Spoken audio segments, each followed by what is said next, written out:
Tahukah Anda bahwa dalam sejarah hidup baginda Rasulullah SAW terdapat suatu mimbar dalam masjid yang sangat diistimewakan beliau dalam segala halnya. Bahkan karena saking diistimewakannya oleh baginda Rasulullah itu, mimbar ini siapapun yang menyampaikan sumpah-sumpah palsu, niscaya ia tidak akan diterima amalnya, baik amal ibadah yang wajib ataupun yang sunnah. Selain itu, ia mendapat laknat dari Allah dan laknat dari para malaikat serta laknat dari semua manusia. Semua bentuk laknat dan ancaman ini hanya khusus pada mimbar yang Nabi sebutkan tersebut, tidak pada mimbar-mimbar dalam masjid yang lainnya. Pertanyaan kita sekarang adalah, mengapa Nabi sangat mengistimewakan mimbar itu daripada mimbar-mimbar dalam masjid lain? Apa yang membuat mimbar itu diistimewakan oleh baginda Rasulullah SAW? Dan di manakah posisi mimbar yang Nabi sebutkan tersebut? Simak penjelasannya sebagai berikut.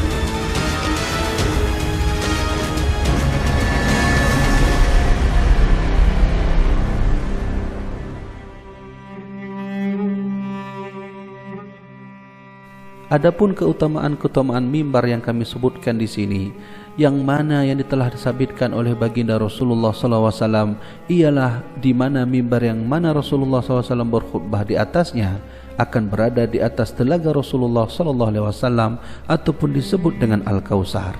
Mimbar itu berada di Masjid Nabawi.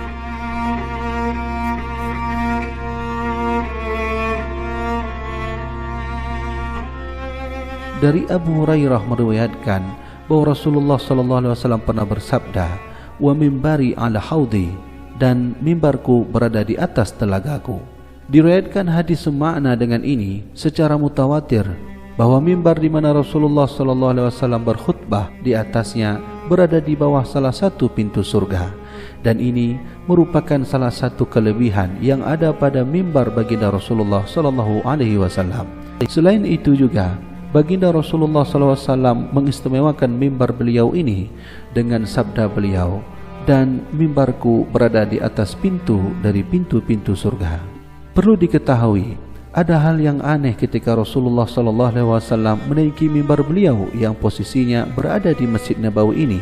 Al-Kisah, sebelum dibuat mimbar oleh baginda Rasulullah, beliau berkhutbah sambil berdiri dengan bersandar ke batang pohon tamar atau disebut dengan batang kurma. Tatkala mimbar dibuat untuk baginda Rasulullah SAW, Rasulullah pun keluar menuju ke mimbar tersebut untuk berkhutbah di atasnya dengan melewati batang tamar tersebut.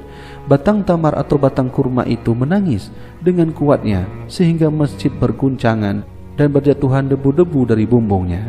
Kemudian Rasulullah SAW pun turun lalu memeluk batang tamar itu sehingga ia berhenti dari tangisannya. Rasulullah SAW kemudian menawarkan batang tamar itu untuk menjadi pohon di dalam surga atau kembali menjadi sebatang pohon di dunia untuk dimakan buahnya oleh orang-orang yang beriman. Lalu ia memilih untuk menjadi pohon di dalam surga. Ia ingin berdekatan dengan Rasulullah SAW dan bukan sebaliknya. Jika ia memilih untuk menjadi sebatang pohon di dalam dunia, maka ia akan berpisah dengan Rasulullah SAW. Ia akan mati, namun di dalam surga tidak akan mati untuk selama-lamanya. Dan ini juga merupakan kelebihan dari mimbar yang Nabi sukai, sehingga Nabi mengistimewakan mimbar itu karena terdapat sebatang pohon tamar yang ada bersama baginda Rasulullah ketika beliau menaiki mimbar itu untuk berkhutbah. Diriwayatkan juga dari hadis secara mutawatir mengenai kisah batang tamar ini, terdapat di dalam kitab hadis sahih Al-Bukhari dan Muslim, sebagaimana diriwayatkan dari Jabir, Anas, Abu Sa'ad Ibnu Umar, Sahal bin Sa'ad, Ubay bin Ka'ab, Buraidah bin Al-Qasib, Ibnu Abbas, Ummu Salamah, Al-Muttalib, dan Abu Wad'ah dan Aisyah radhiyallahu anhum. Rasulullah SAW bersabda, "Demi Dia yang memegang nyawaku di dalam tanganku, jika aku tidak memeluknya dan memujuk, pasti ia akan terus-menerus begini hingga hari kiamat." Al-Hasan radhiyallahu anhu apabila berbicara tentang ini, dia menangis seraya berkata, "Wahai sekalian orang-orang Islam, sebatang kayu menangis lantaran Rasulullah SAW karena rindu kepadanya, dan kamu lebih layak untuk rindu kepada Rasulullah SAW. Batang yang tidak bernyawa ini telah diciptakan oleh Allah Subhanahu wa taala satu perasaan sebagaimana hewan lain ia merajuk dan menangis lantaran Rasulullah SAW. Tidak diragukan lagi bahawa ini adalah lebih besar dari mukjizat menghidupkan yang mati. Imam Syafi'i radhiyallahu anhu pernah berkata, tidak dikurniakan Allah kepada seorang rasul manapun sebagaimana dia mengenuriakannya kepada Rasulullah SAW. Amru bin Sawad telah berkata padanya, Allah Subhanahu wa taala telah mengeruniakan kepada Isa alaihi salam mukjizat untuk menghidupkan yang mati. Syafi'i berkata, Allah mengeruniakan Muhammad dengan tangisan sebatang pohon tamar sehingga didengar akan suaranya. Ini adalah lebih besar dari itu, yaitu mukjizat Nabi Isa alaihi salam. Rasulullah sallallahu alaihi wasallam senantiasa berdiri di anak tangga yang ketiga mimbar itu ketika berkhutbah. Apabila Abu Bakar As-Siddiq menjadi khalifah, dia berdiri di anak tangga yang kedua. Umar bin Khattab radhiyallahu anhu pula berdiri di anak tangga yang pertama, dan sahabat Utsman Al-Affan telah berdiri dalam posisi Umar bin Khattab sebelum dia kembali ke posisi asal sebagaimana dilakukan oleh Rasulullah sallallahu alaihi wasallam. Adapun kelebihan mimbar yang diistimewakan oleh baginda Rasulullah ini yang posisinya berada di Masjid Nabawi. Rasulullah sallallahu alaihi wasallam pernah bersabda, sesungguhnya tiang-tiang mimbarku ini akan menjadi tiang-tiang di dalam surga. Begitulah sekelumit singkat keistimewaan mimbar Madinah yang diistimewakan oleh baginda Rasulullah sallallahu alaihi wasallam. Karena besarnya kemuliaan mimbar Rasulullah sallallahu alaihi wasallam ini, maka siapapun bersumpah di sisinya dengan sumpah palsu walaupun atas sesuatu perkara yang kecil, maka ia menyediakan tempatnya di dalam neraka. Atasnya laknat Allah, para malaikatnya dan sekalian manusia.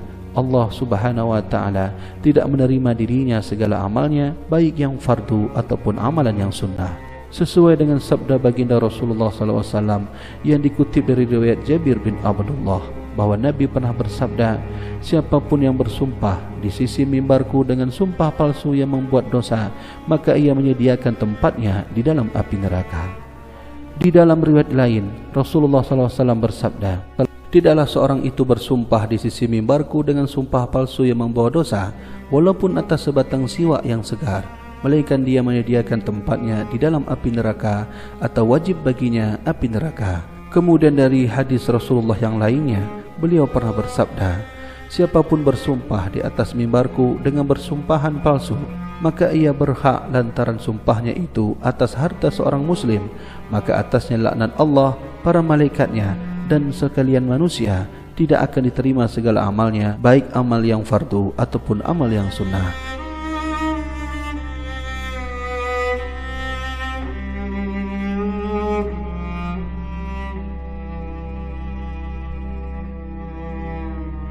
Inilah keistimewaan-keistimewaan mimbar yang disebut oleh baginda Rasulullah sallallahu alaihi wasallam. Dan perlu diketahui bahawa adapun mimbar yang ada sekarang dibangun oleh Sultan Murad dari dinasti Utsmaniyah Turki pada tahun 998 Hijriah atau 1593 Masehi.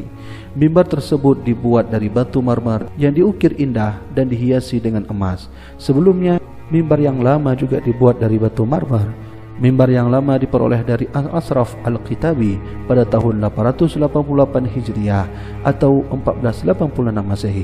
Saat ini, mimbar yang lama dibawa ke Masjid Kuba. Setelah mimbar yang baru dari Turki ini digunakan di Masjid An-Nabawi. Kedua tempat mimbar ini belum berubah hingga sekarang dan masih berada di dalam kedua masjid itu.